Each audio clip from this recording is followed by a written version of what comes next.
Hey, welcome. Good evening, everybody. It's the Trigger Rich Bontrager. We are back for another How to Rock the Virtual Stage show, and we are coming to you live, as always, every Wednesday night. We are rocking the virtual stage. We are bringing you some of the best people that also are out there virtually right now.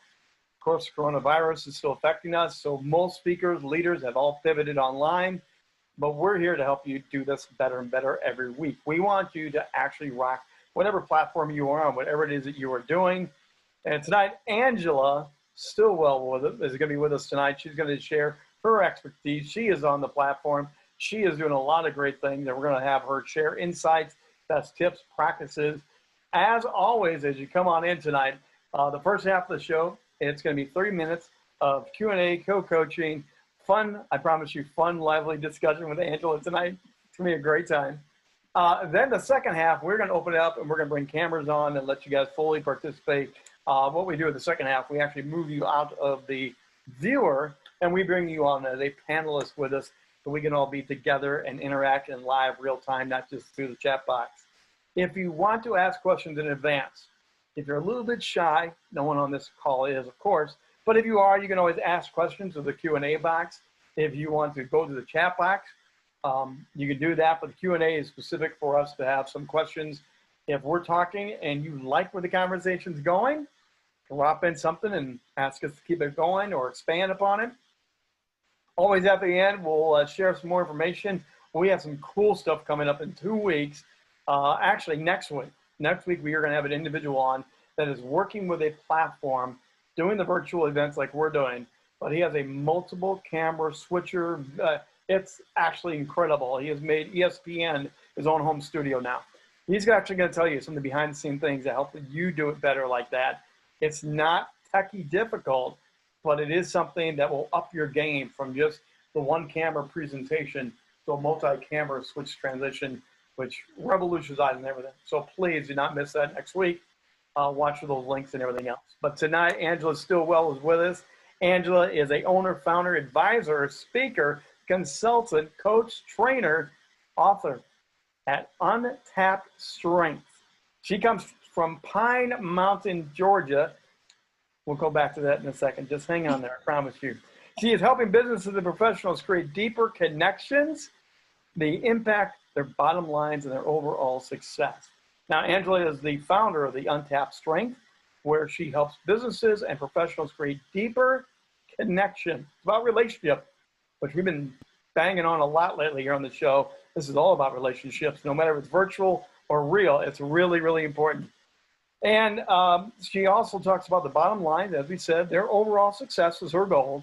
She is also the creator of Vulnerability Warrior. It's an online program for people going through major transitions in life, and they are seeking their higher level of personal success. And that we also are going to talk about because she has experience with the online program. It's a great program. Good evening. Welcome to the show, Angela. Hi. Thank you. Thank you. Thank you. Now, my lights are playing games with me. I had cloud cover just move into the area.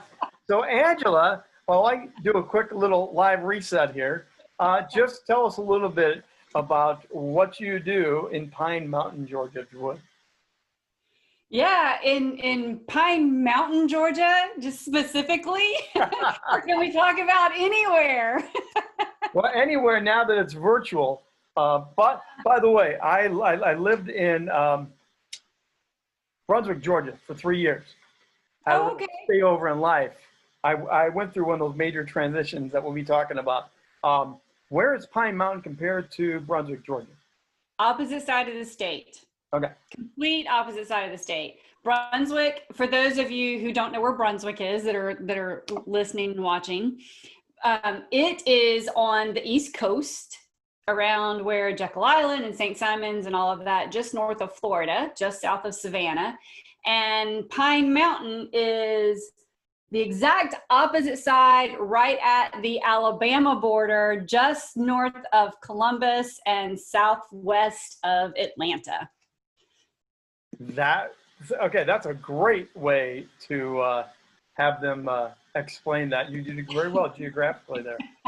So how do you get into this whole speaker, coaching, author?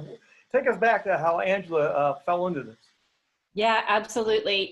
It's funny because if anybody has ever done anything in personal development, or if anyone has ever had the desire to go out and do something on their own and they're talking to a mentor or something, people tell them, you teach that which you most need to learn. And, several years ago, probably about 9-ish years ago now, found myself in the middle of a separation, and which ultimately ended in a divorce. And as I was going through that process, I really started digging into, I'd always done a lot from the personal development standpoint, but I really started digging into what had I done right and what had I done wrong through that relationship. Not that I was the only one who did anything right or wrong, because it takes two to tango, but what had I done right? What had I done wrong? And what did I want to change going forward so that my relationships and my life were what I had dreamed of in childhood and beyond. And what I realized was just how much my childhood had impacted my adulthood. And I came from an incredibly dysfunctional family. Have you ever heard, Rich, have you ever heard the saying, my family put the fun in dysfunctional? Yes, I know them. I've hung out with them. I do. Well, I joke and say my family put the fun, and the unctional in dysfunctional. They put all the piece parts into it. So, when you grow up in an environment where I went to 13 different schools between kindergarten and my senior year of high school, moved over 60 times, and many of those moves was in the middle of the night. My dad was a con artist, and my stepfather was abusive. So when you have all of these moving parts, you learn to compartmentalize. And, when I was 5 years old, I remember walking into the kitchen. This is before my parents had gotten divorced. They were still married at the time. They got divorced when I was 10. And I remember walking into the kitchen, and my mom was on the phone with my dad, and I could hear her talking to him, and she was, begging him to come home and all of these things. And as a 5-year-old, I can remember turning around and walking out of the kitchen and going back to my room and saying, I will never live like that. And so I put my blinders on and focused, and, got straight A's, despite the fact that I was always changing schools. I'd get involved as much as I could, do all the things as much as I could. And then I realized, going through the divorce, that I had become a master wall builder. Because I had walls up everywhere. So, and yeah. No. So I'm very interested in that right away, because as a speaker that grew up with a stutter, I was told I'd never make it in the broadcast, never make it where I've made it. And thank goodness I've learned a lot to break down those walls. So just start right there for a second. Yeah. Breaking down walls with those type of things and getting on platforms, doing what you do for a living. How did you get there? Because fear of speaking is one of the all-time top level things on every survey. Somehow you got to get over that fear of speaking to get to where you're at now. Yeah, and I'll tell you, I don't know that I necessarily, I'm not going to say I've never had a fear of speaking, because everybody, if you are going to do your audience justice, there is some level of fear, whether it's fear of how you are perceived, or whether it's fear of, are you going to best serve your audience, right? It's one or the other. And for me, it was always more of that outward focus. And as a kid, I did a lot. I was a cheerleader. I was in pageants. I did a lot of things where I was up in front of people. So getting up and speaking wasn't that big of a deal to me, but getting up and telling my story, now that was the difficult part So because what made the change? Because there are speakers that are posers. They will yeah, look great and sound great, but there's no heart, there's no soul, there right. is no personal story. I come from the vein of I want the story, both as a Yeah. broadcaster and as a speaker. So how did you get out of that? How did you finally break that down to give the story? Well, when I was in the middle of my divorce and I realized all of those walls that I had put up, remember the master wall builder? And what I realized that one of my coaches and mentors made the comment one day, and he said, you can put up all of the walls and protect yourself from the hurt, and yet you still hurt. What would happen if you tore those walls down and leaned into the hurt? So what happens is you It, have it, something that can be teachable, shareable, helpful, and you actually go from what I would say average. You can go to rock on the stage, going bigger, and obviously you've expanded your platform quite probably very much through that because of that kind of. Yeah. Oh, absolutely. Absolutely. Well, and I'll tell you, it was on his live event stage that I told my story for the first time as a guest speaker to people who were coming, because I had been in his mastermind. And so I was invited to come in, and I saw the first time that I had gone to his live event, I saw some of his former mentees speaking, and I was like, I'm doing that. I am totally doing that. And I had always been this daredevil person, like, don't tell me I can't do something. Well, So we do have a pretty much similar personality, I think here. Yes. yeah, so I was like, I am all in. I don't care what anybody says, I'm doing this. And so I thought, okay, well, I'm going to go in with the most difficult story, and because there were a lot of them. And so the story that I told was the morning of my mom's murder. Wow, that'll put a little chunk in my throat just by knowing what you spoke about without knowing any details. Yeah. So is that where you leverage into the untapped strength that Well, within us there is strength from out of that pain and hardship type stuff? yeah, there's a quote that is by Sigmund Freud, and it says, it is through our vulnerabilities that we find our strengths. And it when I really started leaning into the vulnerabilities of my life and my existence, and really started saying, okay, well, I don't have to present an air of perfection everywhere that I go. And that's what I had always done. Like you were talking about, having that real polished look. And, people, I was very successful, in my careers and in the businesses that I had owned and all of that. And, so I had this really great polished look.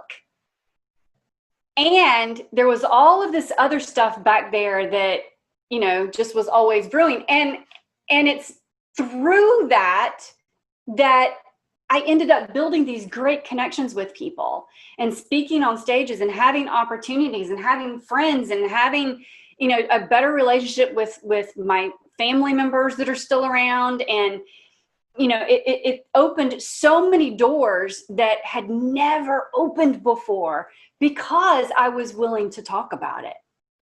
Al just threw into the chat box, our vulnerability is our strength. That's exactly the untapped strengths that you're talking about. Absolutely. And the whole warrior thing, I'm sure, is part of that as well. Is the more we lean into this, the richer the story, the richer the content, and there also gives some authority to the public speaker. I think when we say we've been there, we've done that, I'm going to teach you through my hurt, I think it raises our authority to speak into people's lives. Yeah. I tell people all the time, people are like, well, I've had all these rocks thrown at me and blah, blah. And I'm like, okay, so take those rocks, put them on the ground, put them in a form of a fashion, use those as a foundation to lift you up higher. I mean, come on. Yeah. Talk to us, because the live stage is one thing. I love the live stage, the immediate interaction, the book table, the conversations afterwards. But we've all gone virtual now. Yeah. Now, to me, there's a lot of great potential. There's a lot of great stuff that can come out of it. So you share your stories, you go virtual on shows like these, and you have your own materials and your own sites. The content is forever green now. It can be played and replayed. Where do you see the potential of that vulnerability can be misused by some people or used properly, I think, through this new medium that we find ourselves in? Talk to us about that. How do you navigate going to the dark side of the virtual stage with that storyline and stuff? Yeah. Well, and I mean, you can do this on a stage too, because on a in-person stage or a virtual stage, because, and you'll see some people who do that, where they will tug on the heartstrings just to reel the people in. And, if you get people in a state of, emotional distress, so to speak, then they can be more manipulated. And I tell people all the time when I'm coaching them and training them, this is to be used for good and not evil. Right? So it's, and we have to be cognizant of that. When you are speaking on stage, whether it is a virtual stage or a real stage, it is your duty to make the audience feel safe. It is your duty to make the audience feel safe. Whatever you need to do to make that audience feel safe. And by that, I mean, you have to be relatable, and you have to be extraordinary, and you have to have a lesson behind it, and you have to connect with them. Okay, time out, because that's great right now. We're going to break that down for a second. Jamie, by the way, says be authentic. Yeah, be authentic, absolutely. be authentic. So let's just take that for a second. The authentic view through the camera is a new thing. People are just beginning. Again, broadcasters, we have a different leg up on this, but most people right now are figuring out there's an intimacy now. There are no back seats. Everyone's front and center. No one's really hide. Talk about the intimacy of that authentic side through the camera. How do you get over yourself so you can be authentic through that camera frame? Because most of the time, no one's in the room with you. Nobody's there, but you're seeing the Brady Bunch on the screen. How do you get to authentic that way? Yeah, and I want to say something. I believe that you can be authentic and not be vulnerable. Okay. And I say that because, well, I think it's a combination of both. Because if all you do is fall into the vulnerability standpoint, you're not keeping your audience in a place of feeling safe. Right? Yeah. And if you can be polished and be authentic, that may be your authentic self and still not be vulnerable. Right? Yeah, no. So how do you do that through the camera? Because some people, it's shields up. This camera, absolutely. It's like I'm a stiff robot. They don't express. They're sitting down. Clearly, I have no problem expressing on the camera. So how did you get there? How did you get to that place where this camera really is a person, like I talk to people about? It really is a person. Talk to it, act to it like it's a person. It changes the presentation for people when they get to that place. I'll give you the tip that my mentor gave me. And same mentor that was working from the, learning to tell your personal story and how to make it most impactful and that sort of thing. And he would have all of us during our mastermind meetings that were periodically throughout the year. He'd have someone, a camera guy there. And we had to work in front of the camera, not just on stage. And one of the things that he would say is, think about, and it was a regular camera, not just a laptop or an iPhone or whatever, but whatever, there's a lens, right? Yeah. And he would say, think that on just the other side of that glass that's in front of you, there is someone that you have been wanting to tell this story to, that you have wanted to connect with. Who is that person? Is it a grandparent who's no longer around? Is it a parent who's no longer around? Is it a child that you lost? Is it a child that has gone astray? Is it, who is it that you can't have this conversation with any longer. Imagine they're on the other side of that and go all in. And if the tears well up, let them well up. And, you know, if you get flushed, if you sweat, if you stutter, if you do whatever, lean in on it and keep going, because guess what? That's real life. Yeah. And that was one of the coaching things that I learned through my stutter was if I just laugh, have a moment, go with it, the room pressure de-escalates, because at that moment they're holding tight going, oh, he just lost it. It's going to be a train wreck. This is horrible. And they feel as bad as I do. If I learn to let it roll and just be what it is, everyone rolls with it better. Just like with those emotions you're talking about, instead of fighting them, let them come out in a good way, and everyone will be in that moment with you. Yeah, absolutely. So talk about storytelling. You just mentioned there's a story. You're telling that story.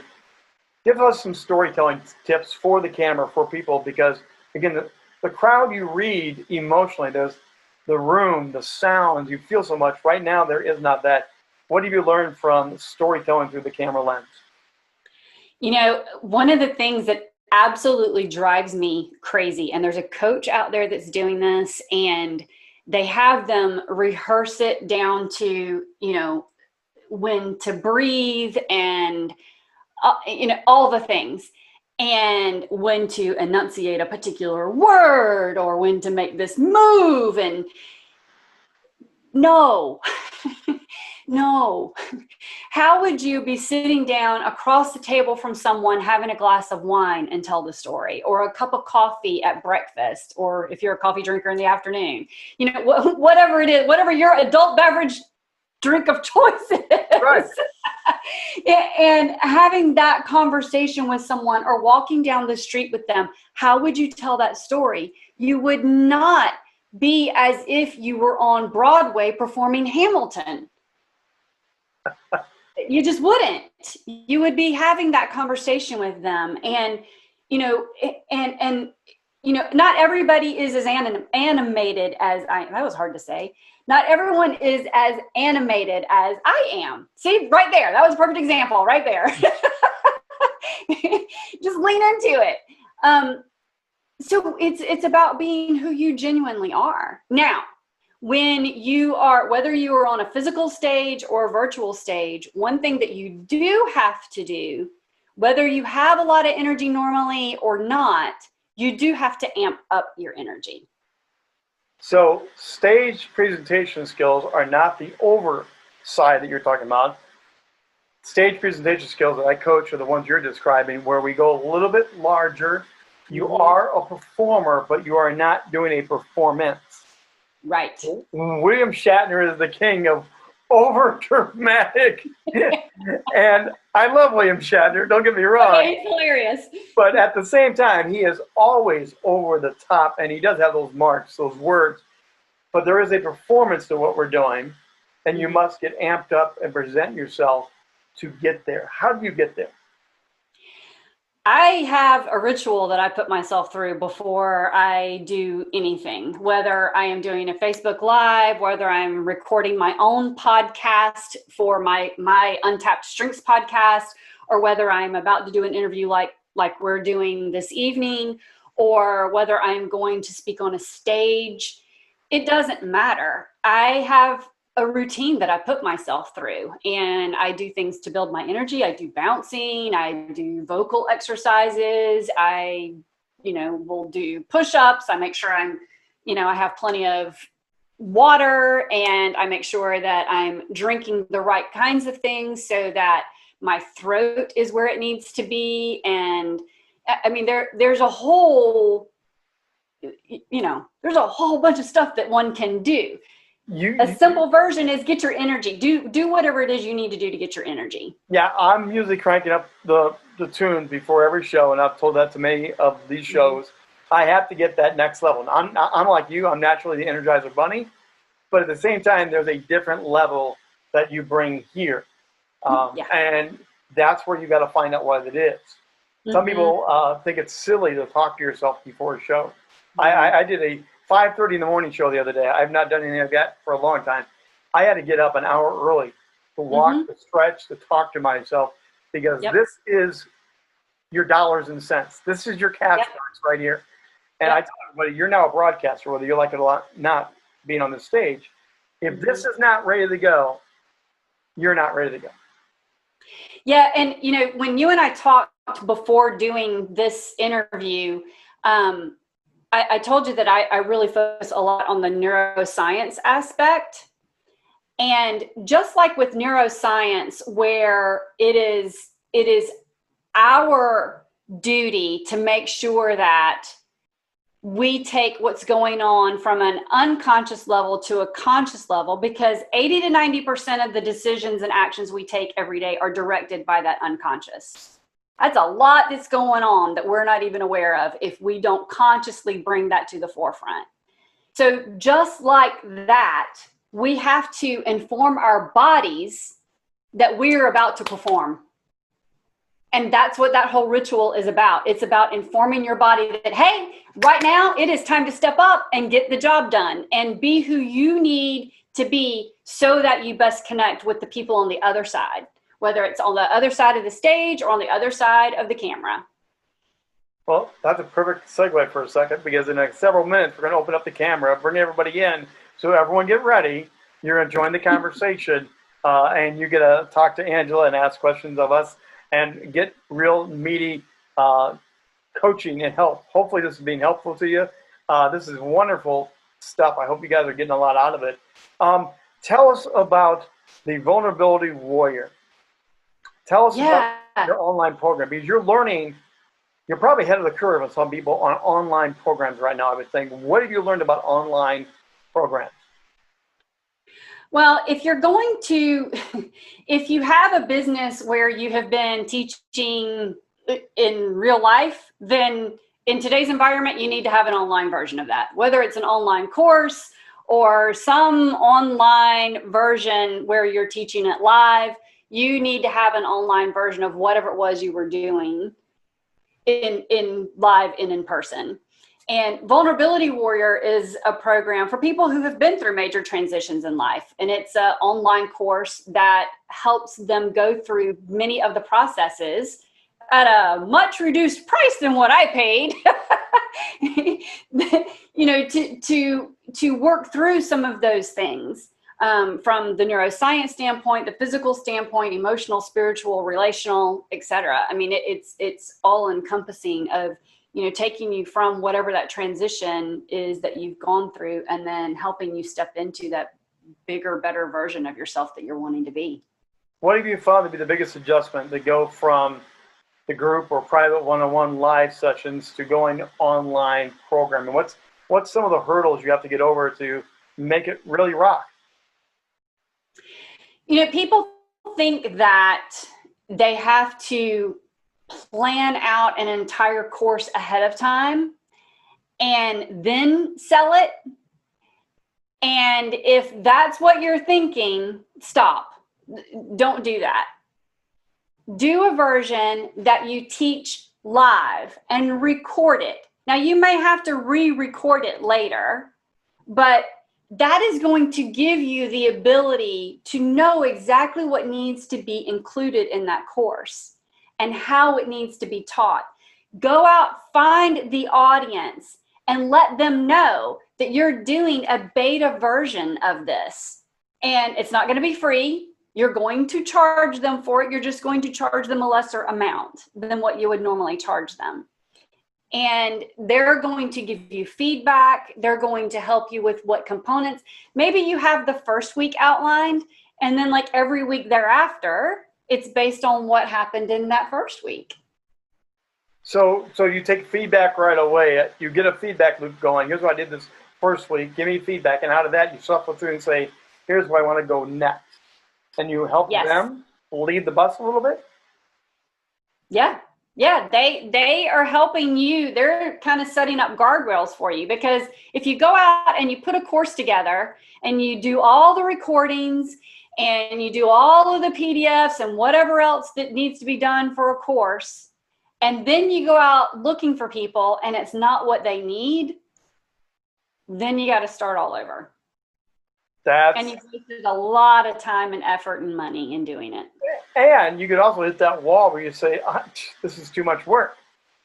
The other way is much more organic and relationship again. Yep.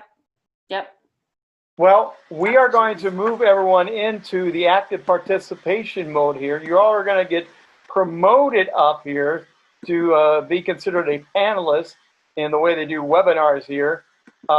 Activate your cameras. We will watch for raised hands and all that stuff, so I can mute, unmute, and bring you into the show. Look at all these beautiful faces. Isn't that great to see people? Yes, love it. They are now populating the earth with all these marvelous people. So it's great to have you all here. I hope this has been helpful for everybody tonight. Don't be afraid to chime on in. So for right now, anyone got an opening question for Angela, just raise your hand, either the virtual hand or the real hand, and we will unmute you and let you join on in. A quiet crowd again. This happened last week, and they had that little shy bug thing that you were talking about. Maybe it was one of those southern yells. I will tell you, here's what I do when I'm doing my virtual workshops. I see that, Al. When I'm doing my virtual workshops for clients, I always tell them, if you guys don't speak up, do you remember as a kid on the playground playing duck, duck, goose? If you don't speak up, I'm going to go around the room and I'm going to go duck, duck, duck, duck, goose. And when I hit you, you better speak up. Well, and interesting enough, one of the things I spend a lot of time on is making the engagement through these virtual events. It needs to be engagement like that. There are ways to get people to step on up and not to have it be a monologue. So Duck, Duck, Goose is a great new example of that. So anyone got any questions for Angela? Al, I'm going to bring you and unmute you and let you join the crowd. Or Al, I've already unmuted myself. I'm just rocking and raring to go. So Angela, I want to hear a little bit more about your theory and approach to putting these courses together, because I've kind of got a similar approach that I'm taking, and I'll be happy to throw it out there and hear what you think about this.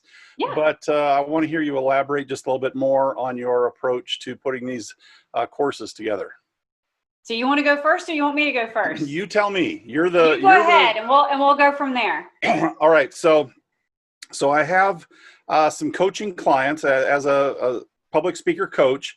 I've got a number of coaching clients. We do some group training, and every Friday I put together a 1-hour training course, or training class rather, based on what I'm seeing in my clients. If there's a deficiency in a particular area, I'll put together a class on this particular area. A couple of weeks ago, we did one on how to craft your speaker introduction, because I'm seeing speakers who they're being introduced in a really crappy way. You guys need to have a good speaker introduction. You don't have it. So we're going to do a course on that, or a class on that.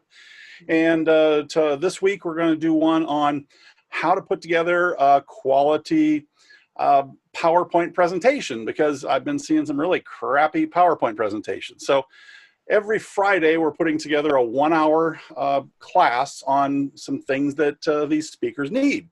And then we're recording them as we're delivering them virtually, and building up a vault of not only the video class, which is generally about an hour long, but then we're obviously keeping the PowerPoint presentation that we're making, and then putting a PDF together with templates and outlines and all the handouts. And our intent is to put that together in some type of a format and make that available to aspiring and emerging speakers, just like the ones that we are coaching right now, and make that available, because we don't have all the people in the world that need this information. So eventually we want to go out and make that available to others who need that. So, that's kind of our approach right now. Okay. And do you see that as being a course or a membership? Yes. Okay. So, or? Yeah. All the above? All the above. That will I think it'll be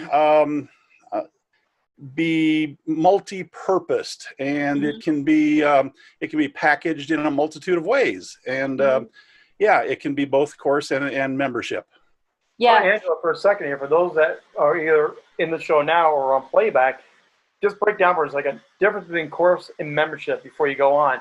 Explain the two, because some people may think it's one and the same. Yeah, okay.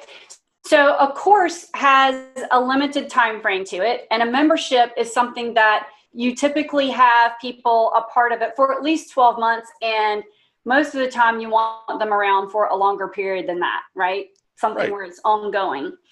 And a course is typically 4, 6, 8 weeks. Yeah, a course will have a starting point and an ending point, and it'll go, from point to point to point to point, and then you're done. So people know when they get into the course, they know the beginning and the end. A membership, it can just be much more organic and ongoing. Yeah. Yes, and you can also have within a membership, you can have various courses that are built into that membership. Your membership may actually be multiple courses. Correct. Side of it. So, that just may help people that aren't aware of those differences as you go further in your explanation. It may just help them understand what you're talking about. Yeah, absolutely. Thank you.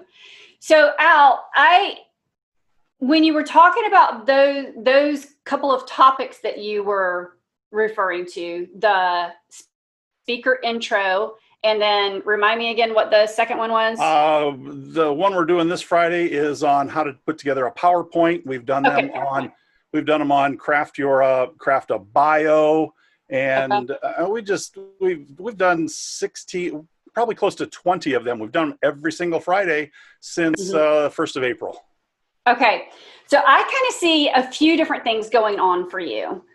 I see where you could actually have a few mini courses where you help people do all of the background or intro stuff that they need as a speaker.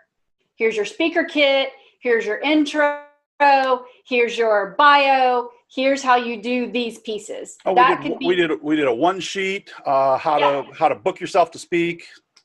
Yeah, so I could see those components being a course. And then they're doing a PowerPoint, and how do you manage the stage? How do you, making sure that your voice inflection and your physicality and that sort of thing. Yeah, stagecraft. That could be something totally separate.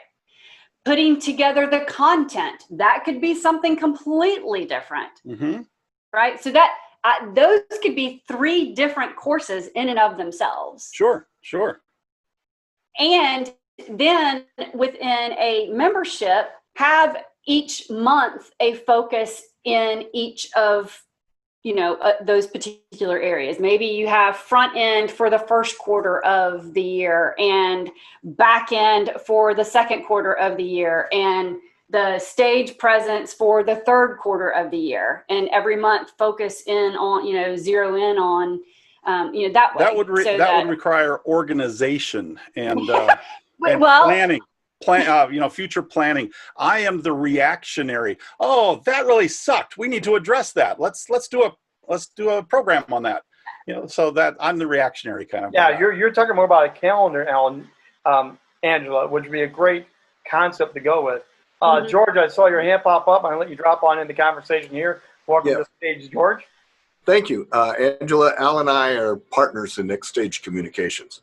Okay. So what we are doing is, one, we are creating the 1-hour courses that we do on Friday. We're packaging them up in a funnel where they can buy all of them. And then also we will be creating what we call the vault. And the vault will be the membership part where they can access any of our courses, our PDFs, or whatever we are bringing together throughout all our communication opportunities of webinars, classes, and everything else. So that would be a subscription that, yes, it would be like a year subscription to be part of the membership, the vault. And then the others will be a one-time fee for accessing the courses. Mm-hmm. And one of the things that with a membership that you have to really keep front of mind is overwhelm. Because if you dump everything on them at once, what ends up happening is they're like, I don't know where to start. I don't know where to go next. And there's a whole bunch of stuff in here, and I need a Sherpa to guide me. And so what you want to do is set up a success path for them before you launch a membership, so that they know this is step 1, this is step 2, this is step 3. Or if they already have this piece, then go to this piece. Okay. But have a success path for them ahead of time so that they know where they're going along the path. That's perfect. Jamie, I saw your hand pop up. Welcome. What do you want to ask? So I want to thank you, first of all, for all the information tonight. I'm very happy to be here. I am beginning to take my classes online. I am an animal Reiki instructor. I normally work in person. I haven't been able to do that, so I've pivoted and I'm going online. And I also happen to be a client of Al and George's. And so my question is, as I put these, I have one class online, and I'm coming up with some others.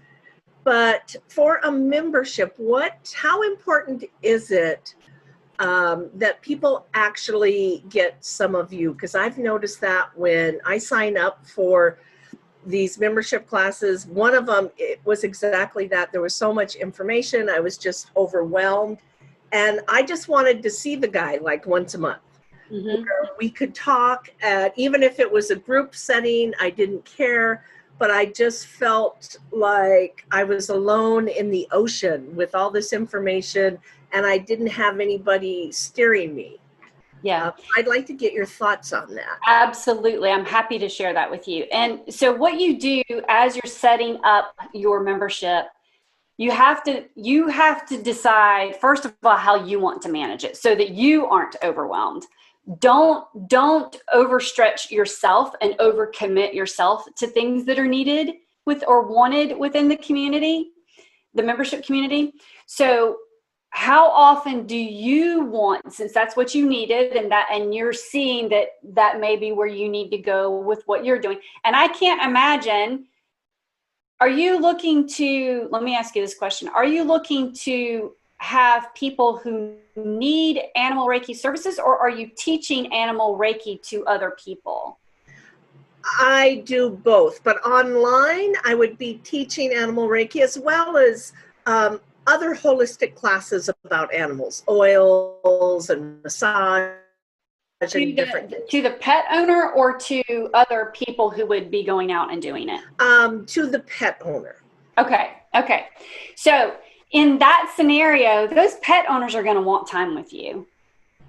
They're going to want time with you. I mean, I'm a pet person. I in fact, just last month, I lost my 10-year-old Great Dane, and I did everything I could to save her. And I would have loved to have been able, because with everything that's going on, particularly right now at vets where, you can't go in with your dog and, all of these things, I would have loved to have been able to hop online with someone. I eventually found a friend of mine that's a vet and was able to get in with them. But, to have time with you where maybe there are hot seat type scenarios where people can sign up for a hot seat with their dog or their cat or their horse or their whatever, and you can do a hot seat program with them where everybody who's part of the membership could learn from that. That would be amazing for you to do. And then have other things that fall around that, that fill in around that. Mm-hmm. I love that. So let me jump in for a second. George, I'll get to you in one moment. But two things are going through my head. First of all, picking up on that last one there, that personal touch, the personal relationship, it's a consultation, but it's a virtual one. And I know there's a lot of people that are going that direction because you can get one-on-one time, and people are craving the attention right now. Right, Angela? So if you have a service like that, that's a huge, on multiple levels, that's a huge gift. Yeah, and when you're doing those hot seats, you may do hot seats with 3 people, like, once a month, where you're going to have a call for an hour and a half, and each hot seat is 30 minutes, where you work with a person with that particular animal, and they have to apply for the hot seat ahead of time to give you the background information so that you know exactly what's going on. It doesn't have to be an hour and a half or whatever. But it's not where you are going in and doing one-on-one coaching with every person in that membership. These are hot seats that people apply for from the membership. So it's a deeper step in. It's an add-on, tack-on for deeper. Okay. Second question is, as I was listening to Al and George and all of you, is doing your programs, you present your content, and so you don't fire hose people. There are times that you have like shelf life. I remember Disney had their movie collections. For a limited time, get your Disney movie, and it goes back in the vault. And after a time, they bring it back out of the vault for all the new excitement. It feels fresh. It feels good. Do you leave everything up, or do you do that where some things have a limited life shelf for your programs? I think that when you have everything out there all the time, particularly for people when they first come in, is where the overwhelm comes in. That's my belief, and I've seen that. I'm also in Stu McLaren's tribe group. I don't know if you guys know who that is, and he's like the guru for setting up memberships. And I've been part of his mastermind for 3 years now, and so I've seen a lot of various memberships being part of his mastermind group. And when you just flood everybody with everything all at once, then you tend to get a lot of drop out. People will piecemeal it, or they won't feel like they're getting what they need because they're thinking they're going to get something else. The same thing can happen if you're dripping material out over time too, if you're not doing things where it's like the group calls or hot seats or something where you are doing interaction with them on some level. It doesn't mean that you have to do something every week. In fact, the recommendation is that you only have 2 to 4 pieces of content every month. And that's not big content. That's something small because they have to consume it and implement it. That's fantastic. That's another of those nuggets that you're the first one to bring that, because less is more. Make them hungry, let them sink into something. Also, from a broadcaster, we have learned sound bites. Small chunks are what we're made for, not to be fire hose. So those are all beautiful. Thank you. George, I saw your hand. Let me give you 1 second here. And you're back on, George. Thank you. That was great information. I do have a question about, where do you get your customers? Where do I get my customers? Yeah. I know this could take up a whole hour on marketing and everything, but what initially do you kind of do to bring in people into your funnels and your vault? Okay. Are you talking about for a course? Are you talking about for my podcast? Are you talking about for speaking engagements? For the courses. Which pieces? For the courses or the membership. Okay. So when I am doing things like this, I talk about what I have available, and I try to bring people into my world via doing interviews, having my own podcast, on social media, and being parts of masterminds, and being willing to talk about it, right? Being able to say, this is what I'm doing. Do you guys know anyone or a group to whom I need to be speaking, so that I'm finding my right fit audience? And I need to know who my true right fit audience is. Yeah. So, right. That's one thing we really coach our clients, is to find your niche to get your audience. Yes. And go ahead. Oh, yeah, because you can expand on it, but you have to kind of focus to get started. And so it's easier to get the people that are interested in what you are selling if you know that audience. Yeah, and I'm going to argue with you a little bit. I'm going to challenge you on that just a little bit from a neuroscience standpoint. Because people say all the time, go find your niche, go find your niche, go find your niche, go find your niche, go find your niche, narrow it down, narrow it down, narrow it down. You hear that all the time. And how often do people do that and they still don't find success? You're muted. Yeah, sorry. No, that's I agree with you on that because they don't do it right, or they think they're going after one niche that isn't right for them. So it's kind of you have to know who your audience is. You have to know your demographics. Actually, what you need to do, you need to know how to handle it from a neuroscience standpoint. Your brain needs to know what the vision is for what you're wanting to accomplish. Absolutely. And if your brain doesn't really understand that, if you're just saying, I want to work with women who are 40 to 55 years old, who all have a title of Chief Human Resources Officer, and they all work for businesses that have at least 600 employees, and all of the employees are millennials to boomers, and blah, blah, blah, you could go on and on and on, narrowing it down, right? And so that doesn't work with your brain.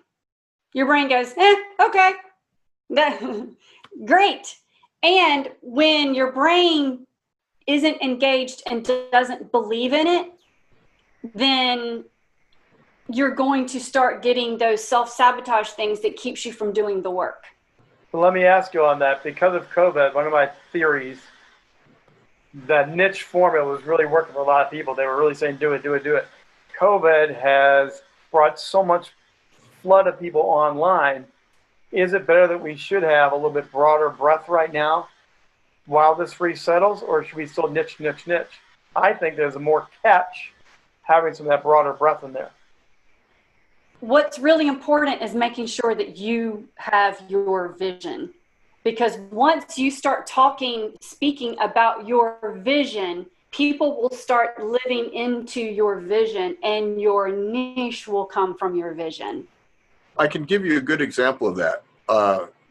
My ex-wife had a kidney pancreas transplant in 1994, and I made a vow to myself that if she got through that, I would go out and talk to transplant organizations, recipients, doctors, medical staff, and that took me all around the country speaking on that subject. Mm-hmm. And so as a caregiver and from the patient's point of view.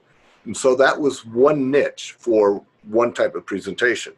I do my motivational humor, that's a different type of niche. But I know what I want to convey and who needs to hear it. And yes. So that was what has made me a success for 22 years doing motivational speaking. So, yeah, absolutely. So you may have different audiences, but you have to know which audience you're talking to, right, Angela? Yeah, yeah. Different hats. Absolutely. Talk to the right crowd.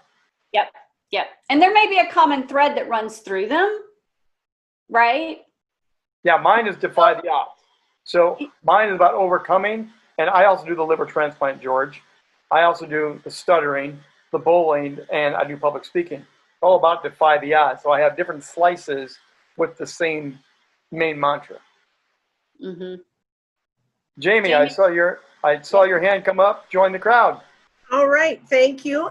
I just wanted to say thank you so much. This was so valuable tonight. And I have to run because I have an online animal Reiki meditation circle that I do every Wednesday night. And now I don't know if that's too often, but I don't mind doing it. So I'll have to rethink that. But I do that as for very loyal clients, and then also as to invite new people in so they can figure out, what this Reiki thing is, because I know it's very confusing to a lot of people. Mm-hmm. So it's kind of a safe way for them to experience it. So Jamie, on Wednesday night, how long is this meditation that you're doing? The whole process is about 45 minutes. Okay. Yeah. That might be a little bit long to be doing every week. Okay. Would half an hour be better, maybe? Probably. 15 to 30 minutes. Okay. If you're doing something weekly that's live like that. Okay. Shorter is better with anything media driven. They can always come back. They can always do replay. They can ask for more, but if you go too far, the saturation is bad taste in their mouth. I'm burnt out. So with media, that's part of the new thing where everyone's learning less is more. TV commercials, take a break, come on back for more type of a deal is part of the mindset. Yeah, absolutely. Yeah. Thank you. Once a month, do the hot seat where you go deeper. Okay, I love that idea of the hot seat. Absolutely. Yeah. Thank you so much today. Certainly. Make sure you stick around too or do the replay. We're going to have her information. Angela will have all of her information in the post site. It'll also be on the Rock the Virtual Stage Facebook group. So we'll have all that post information there. We're winding down for the night. So Angela, tell us, you were saying that usually on these shows, things you have something to share, to give, to talk about. What would you like to especially make this group know about tonight?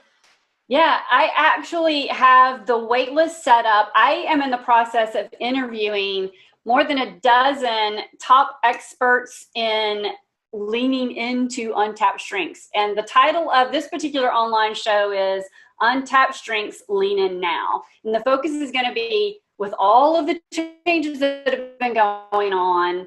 Everybody's kind of reeling. How do we best shift going forward and make the most of where we are right now?